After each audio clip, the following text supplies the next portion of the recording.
James, also Martin. known as Dr. Jimmy. Dr. Jimmy, aka the world's gayest physicist. So we just met on the street after doing one interview. That's right. He came over and did a fantastic pitch. I was just blown away, and I was like, "Whoa, we need to talk more." Thank you very much, Martin. So tell me a little bit. Let's go back into the pitch. Tell Yes. me how you do this. How you get out on the street every day and you ask people to come and see your show.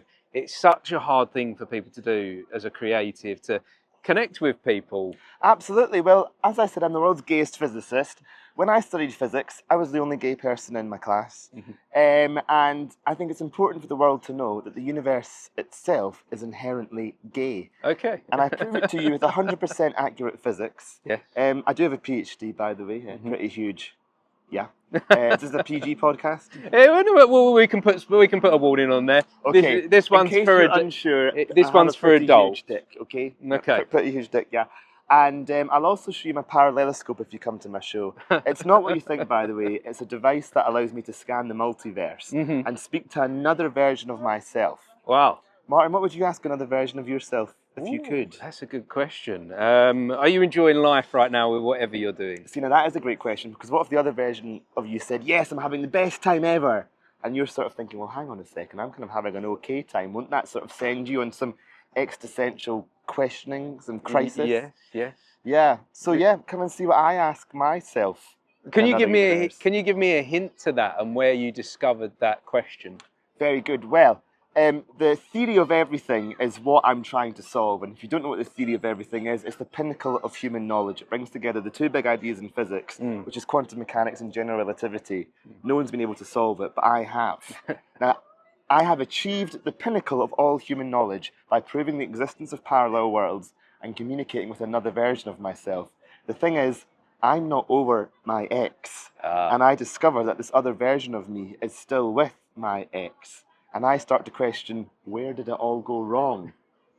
And I wonder what you hope the audience will start to question, what the audience might start to think about when they leave your show. Yes, well, I have always thought that when you talk about physics, audiences maybe turn off. They think, oh, I remember doing that in school and it was really difficult. So I really want to make the show engaging and accessible. I think physics is an inherently interesting subject. And I share my love and understanding of physics through a queer lens, again, which I think is a very important thing. Physics and queerness don't really overlap, so I hope to bridge that gap, and I also hope to bridge the gap between physics and the arts.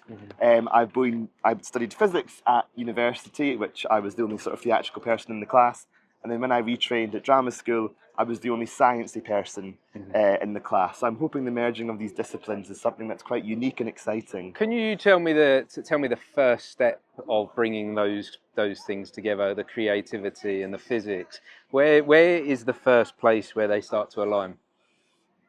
Well, I first had the idea when I was thinking about quantum mechanics. In quantum mechanics, you have wave-particle duality, where a particle can behave like a wave and a wave can behave like a particle. And I think this is a great sort of comparison to sexuality. I remember growing up and thinking you could either be straight or gay, and I felt you had to choose. And it took me a lot, and like so bisexuality is very similar to wave-particle duality in physics. And I thought, using my queer experience as a way to explain physics is something that's quite exciting and different. And, you know, physics does have this reputation of being very difficult to understand and, you know, inaccessible. But I think there's something quite profound about seeing the universe in a certain way can both enhance your own life experience, but also the way you see the world around you.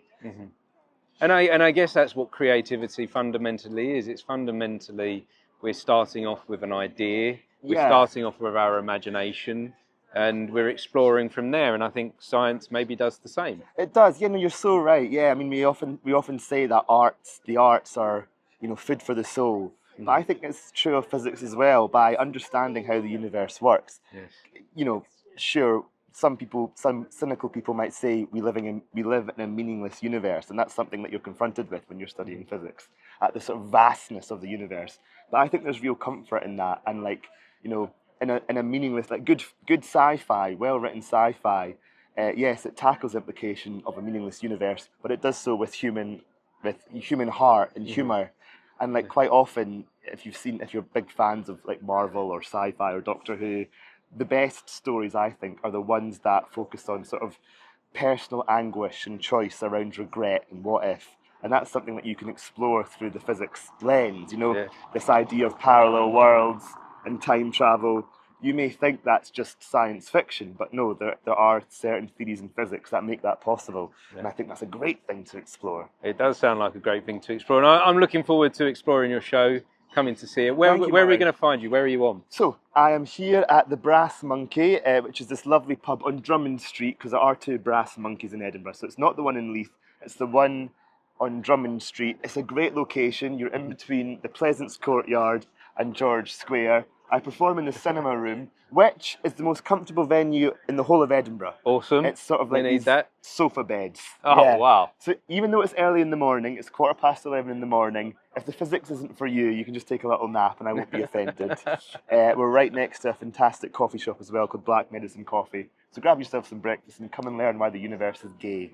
I love that. So I wonder if there's something you could help me with. Yes. I'm on a bit of a journey, a quest here in Edinburgh to see where my questions will take me.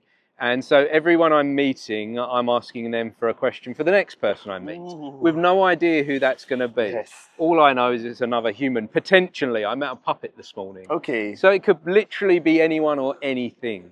And so the last person I met today, they said that they wanted to know who the worst person you've ever lived with was. Right. Do you know what? I've been very lucky that I haven't lived with that many people who stand out as being completely difficult to live with.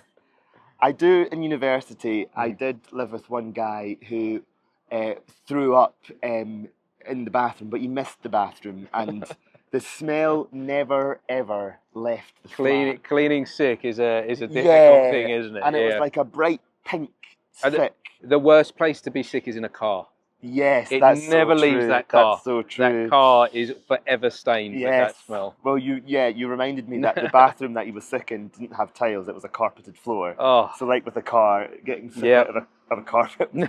So yeah, for the rest of the time we lived together, this flat kind of had this really sweet, sickly smell to it. Was you ever able to get over that moment? Look, it wasn't his fault. Well, it was his fault. It was an accident. And sure, I mean, I think part of the agreement is when you go to university, you are going to live in. There's going to be moments like that. Yeah. So thankfully, I haven't resented someone I've lived with, and I feel very lucky to be able to say that. So, a question for me to take forward then. What is it that you're curious about? What would you like to know? Well, is it okay if I take the question that I think sort of sits at the heart of my show? Of course, take whatever comes to you. So my question to your next interviewee, is that the right word? Conversationist. I don't know. I don't see these as interviews. I just see them as conversations. But the next artist that you meet, could you please ask them if they were to meet another version of themselves in a parallel universe, what would they want to ask? Love it. Now this version of you could be pretty much identical, or maybe they've got blue skin and can fly. But in an infinite multiverse, if you were to meet on a random version of yourself, what would you want to know? Great. I'll take that forward and I'll let you know what I find. Thank you so much, Well, Martin. thank you so much. This has been wonderful. Thank you. Thank you.